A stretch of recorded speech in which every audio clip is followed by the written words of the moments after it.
Сайн байцгаана уу та нартай энэ өдрийн мэндийг хүргэе. Өмнө нь зуны хувцсны шүгэгээ янзалж байхдаа би та нартай хийсэн. Зуны дуртай цагаан дашинснуудаа тусдан танилцуулъя гээд ингээд зун дуусахаас өмнө барыг амжихаа ойлоо болдим уу гэжсэн ямар ч гэсэн гарахаас өмнө гээс амжилчих гэж бодлоо. Ингээд та нартай энэ зуны хамгийн дуртай 5 цагаан дашинзаа танилцуулъя. Энэ видеоны төгсгөлд би нэг дашинзыг та нарынхаа нэгэнд нь бэлгэлэх гэж байгаа. Ингээд хэдүүлээ эхэлцгээе. Хамгийн ихний цагаан дашинз бол би та нартай өмнө нь зуны хувцсны шүгээгээ ялгаж байгаа бичлэг дээр үзүүлж исэн. 100% даавн Орсегийн өвдөгнөөс ингээд жоохон доогуур урттай тийм цагаан дашинзаага эндээ юм бүстэй. Тэгэхээр энэ цагаан дашинз бол миний хувьд бэлтгэлийн хувцс гэсэн үг. Ягаад гэвэл 100% даав болохоор бит наалдаад янз бүр болоод идэггүй нилон биш. Тэрнээс гадна мөн ингээд хүүгээ өргөх ч юм уу хүүгийнхаа гутлыг янзалж одоо үдэж өгөх ч юм уу ямар нэг юм үйлдэл хийхэд одоо хормоо дээшээ хөөрөөд бүс бүр гаргаад идэггүй. Тэгэхээр тэр утгаараа тийм айгүй тийм биеийн дэвтэйхэн хөдөлгөөнд саад болтгоо тийм цагаан дашинз би өөр нь бараг л одоо иш тийш аялалд явна гэвэл машин дотор өмсөө явдаг ч юм уу тий вагон дотор өмсөө явдаг тийм. Тэр энэ цагаан дашинз бол миний хамгийн их өмсдөг, миний хамгийн биеийн дэвтэйхэн хамгийн дуртай. Энэ бараг одоо би хуучраад урагттал нь өмсөх байхаа энэ цагааныхаа ийм дашинзаага энэ бол миний хамгийн их өмсдөг дуртай цагаан дашинз. Дараагийн дашинз болохоор энэ цагаан дашинз. Богинохон энэ болохоор өвдөгнөөс дээгүүр урттай. Тэгээд энэ нөгөө Broderie Anglais гэдэг ийм нөгөө ийм цоолтуран ийм хатгамбал ойдолтой. Тэгээд ийм дашинз ийм арталтай ийм цахилгаантай. Цэвэр 100% даавн маш хөөрхөн. Тэгээд айтайхан гоё зүйл төмөл зүгээд ингээд өмсвөл ганган болчихно. Эсвэл зүгээр энгийн дээр нь малгай тавиал тэгэл зүгээр юм энгийн бас зуны амралтанд эрэг мэрэг хавцаа ч юм өдөр тутам өмсгöd айгүй хэвтэйхэн юм гоё. Маш даруухан энгийн цагаан дашинзаага. Хэрвээ та нар миний Instagram дагдаг бөгөөд Instagram TV бичлэгүүдийг үздэг бол би та нартаа хэлжсэн хамгийн анхны IGTV дээр би хэлжсэн нөгөө энэ цагаан дашинзыг би бараг зунжгаа өмсөх байх гээд энэ миний энэ зуны хамгийн дуртай цагаан дашинз. Энэ болохоор энэ Zara-гийн ийм урт одоо шагаа хүрсэн. Тэгээд ийм хажуудаа ийм оноотой. Тэгээд энэ материал нь бол даав биш харамсалтай. Гэхдээ бас полиестер бол арай биш байгаа. Энэ вискос гэдэг арай нэг гайгүй нилон гэх юм уу та. Энэ маань эндээ ийм эрзэнөө оруулах та. Энийг би бол нэрээ бараг л та нар анзаарсан байх ярьслага хийхэд өмссөн байгаа тий халуунд нөгөө тийш явхад тэгээ бас айгүй тийм албаны юм шиг нэг юм задгаа ил биш юм албаны юм шиг харагдах боломжтой мөртлөө бас юм гоё. Энэ зунжангаа өмссөн бараг л Instagram-аар бас зураг дүүрэн л ах юм болоочтой. Тийм миний дуртай энэ зуны дуртай цагаан. Дөрөвдөх дашинз нь болохоор би Instagram TV дээр бас харсан бол Праг явахдаа найз охинтойгоо Праг явахдаа нэг өмссөн байсан. Тэр нь болохоор энэ яг цав цагаан бол биш. Дээрээ ийм одоо нэг сонгодог ийм бүрэн хийдэг полкадот гэдэг ш тийм ээ. Тэгээд ийм хажуудаа ийм цахилгаантай тэгээд энэ нас ийм урт нь айгүй гоё яа да ийм доошогоо нэлээ ийм урт. Боотл нь урдуура богино хоёр хажуу талаараа урт ийм дэрэгүүр хормоотой. Нэг хит халуунд бол өмсөхөд хэцүү. Зүгээр орой морой гарахад ч юм уу тий ийм идэхэд хөөрхөн тий энэ миний дуртай энэ зуны дуртай дашинзны дөрөвдөх нь нэ.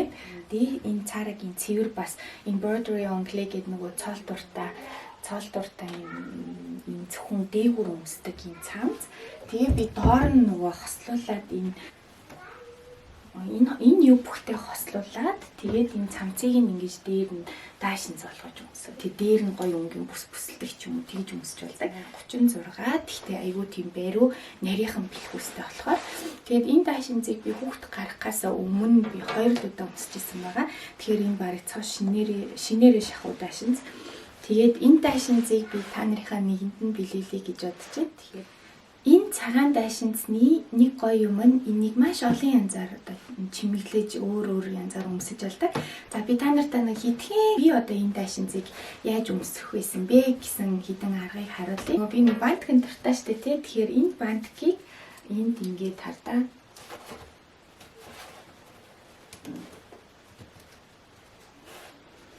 За ингээл ийм хар бантаг энд нь ингээд зүчгэд ийм гоё элегант аяга гоё харагдаж байгаа. Тэгэхээр ийм бантыг зүгээд ийм гоёлын шинжтэй болгочих болно. Яасан минийхөө хоёр дахь янз нь болохоор зүгээр ийм хөөрхөн бүс хардаа ингээд тэгээд ингээд дундуур нь нэгсэндээ гоё тайлаа улам бүр тодтгож өгж болно гэсэн үг. Ийм зах зүүж болно. Тэгэх юм бол энэ дайшинс чинь бас шал өөр тийм баярын өөр амьсгалаасыг сонгодог. Одоо өөр амьсгал орчхон гэсэн үг. Тийм гоё юм хар юм захтай. Эсвэл штэ юм ялгууны гоё юм торгон алчуур энэ ээж маань надад Монголоос ирэхдээ бэлгэлж исэн юм гоё алчуур байгаа. Энийг ингэж зүгээд ийм бүгж байгаа. Энэ бүгжөөр нь ингэж ишин хийж өгөөд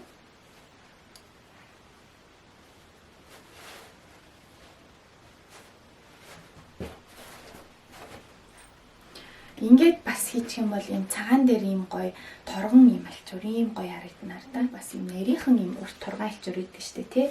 Энийг ингэж бүс болгоод ингээд гоё бантиглаад ингээд бүс болгочих болно. Ингээд ханжуулчих бас болно ингээд хардаа. Гоё яригдчихад statement гинж гэж яддаг штэ. Statement гинж гэдэг нь болохоор одоо ийм нарийнхан гинжнүүд биш юм өргөн янз бүрийн чулуу, шигтгээ, цэцэг янз бүрийн юм та. Ингээд зүгчнэ. Ингээд тэгэхээр олон янзаар өмсөж болдог. Энэ цагаан гоё дайшинзын авмаар байвал энэ видеоны доор цагаан дайшинз авмаар байна гэж бичээд тэгээд хамгийн гол нь миний Instagram дагагч байх хэвээр, YouTube-ийн subscriber байх хэвээр. Тэг би та нарынхаа нэгэнд нь тохиолдлоор сонгоод өгье. Тэгээд би дээрээ та нартай нэг зүйл хэлэх гэж байгаа мартчихач. Ингээд ийм цагаан зүйл өмсөхдөө дотор нь цагаан өнгийн дотор хувц өмсдөггүй шүү манайхаа. Яагаад гэвэл цагаан өнгө чинь маш олон нюанстай тий. Одоо крем цагаан, шампань цагаан, өндөгний хайсан цагаан гэд янз янзын өнгөтэй байдаг.